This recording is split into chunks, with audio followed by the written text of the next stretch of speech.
నుంచి 2023 డిసెంబర్ వరకు ఆయన రైతు రుణమాఫీ చేసింది 18,000 కోట్ల రూపాయలే.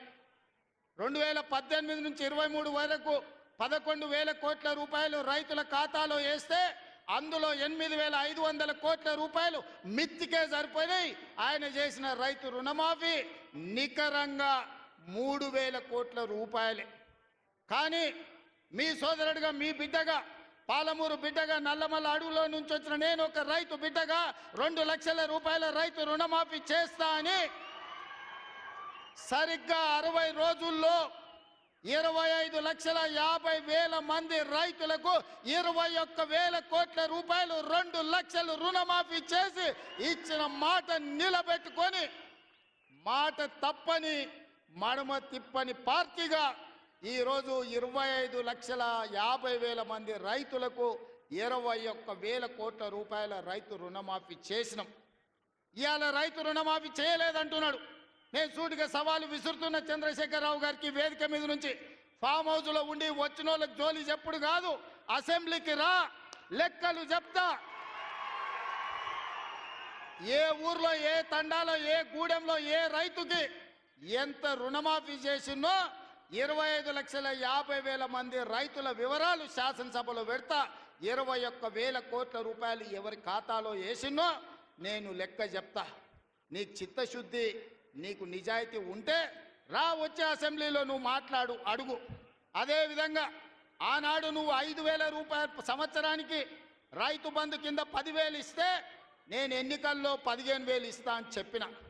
కానీ ఏ రోజు కూడా చంద్రశేఖరరావు గారు మనం అప్పుల్లో లేము, మనం ధనిక రాష్ట్రం, మన దగ్గర సంచుల కొద్దీ గుమ్మీల కొద్దీ రూపాయలు ఉన్నాయని అబద్ధాలు చెప్పిండు. వచ్చి చూస్తే గుమ్మీలు ఖాళీలు ఉన్నాయి. గుమ్మి కింద పందికొక్కులాగా కేసీఆర్ కుటుంబం మొత్తం తిని కూసున్నది. అయినా అధైర్యపడకుండా 15,000 బదులు ఆనాడు నువ్వు ఇచ్చిన 10,000 ఎగ్గొట్టిన 10,000 కాకుండా ఇవాళ 12,000 రూపాయలు సంవత్సరానికి రైతులకు ఇవ్వాలని రైతు భరోసా కార్యక్రమాన్ని జనవరి 26 తారీఖు నాడు ప్రారంభించుకున్నాం. మార్చి 31 లోపల ప్రతి ఎకరాకు వ్యవసాయ యోగ్యమైన భూమికి ఎకరాకు 6,000 చొప్పున మీ ఖాతాలో వేసే పూచి నాది అని నేను ఈ వేదిక మీద నుంచి చెప్పదలుచుకున్నా. ఆయన అంటుండు ఎగ్గొడతారని.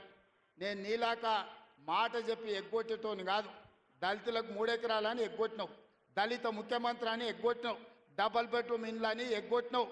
ఇట్లా చెప్పుకుంటూ వెళ్తే 100 మాటలు ఇచ్చి ఎగ్గొట్టిన చరిత్ర నీది, పంగనామాలు పెట్టిన చరిత్ర నీది. చంద్రశేఖరరావు 10 ఏళ్ళు పరిపాలన చేసి ప్రజల దగ్గరకు పోతే డిసెంబర్లో అధికారం కోల్పోయినావు, జూన్లో డిపాజిట్లు కోల్పోయినావు పార్లమెంట్లో. ఇప్పుడు మెదడు కూడా కోల్పోయినట్టే ఉన్నాడు ఆయన పెద్ద మనిషి ఫామ్ హౌస్లో పండుకొని. డిసెంబర్లో ఆయన అన్నీ చెప్పిండు. ఆయన గుడీలు దర్గాలకు దస్తీలు కప్పిండు, గుడీలకు పోయి దండాలు పెట్టిండు. పెట్టిన తెలంగాణ ప్రజలు 10 ఏళ్ళు పెట్టిన ఆయన అరగోసకు ఇవాళ ఆయన గుణపాఠం చెప్పి ప్రభుత్వాన్ని దించిండు. అట్లే అబద్ధాలు చెప్తే పార్లమెంట్లో గుండు 0 ఇచ్చిండ్రు, ఆయన గాడిద గుడ్డి ఇచ్చిండ్రు. అయినా బుద్ధి మారలే. 14 నెలల నుంచి అంట ఆయన ఫామ్ హౌస్లో వండుకొని గంభీరంగా చూస్తుండ. ఎవరిని చూస్తున్నావే గంభీరంగా? అచ్చోసిన ఆంబోతులాక నీ కొడుకుని అల్లుని ఊరు మీద వదిలినావు.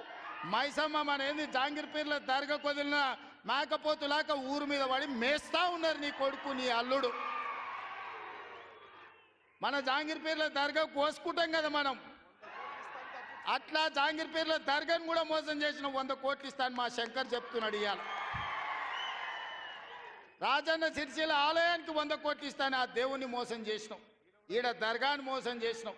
పాలమూరులో ప్రాజెక్టులు కడతా అని, పాలమూరు రంగారెడ్డి ఎత్తిపోతలు పూర్తి చేస్తా అని కల్వకుర్తి, భీమా, నెట్టంపాడు, కోయిల్సాగరు, జూరాల, ఆర్డీఎస్, తుమ్మిళ్ళ ప్రాజెక్టులను కడతా అని చెప్పి పాలమూరుకు మాట ఇచ్చి పాలమూరుని ఎండబెట్టి ఎగవేసిన దుర్మార్గుడివి నువ్వు ఈరోజు సంవత్సరం పూర్తి కాకముందే మా మీద వడేడుస్తురట. ఆయన కోసం ఎదురు చూస్తురట. ప్రజలందరూ బాధపడుతురట. అయ్యా చంద్రశేఖరరావు గారు, 4 కోట్ల ప్రజలు ఎవ్వరు బాధపడతలేరు.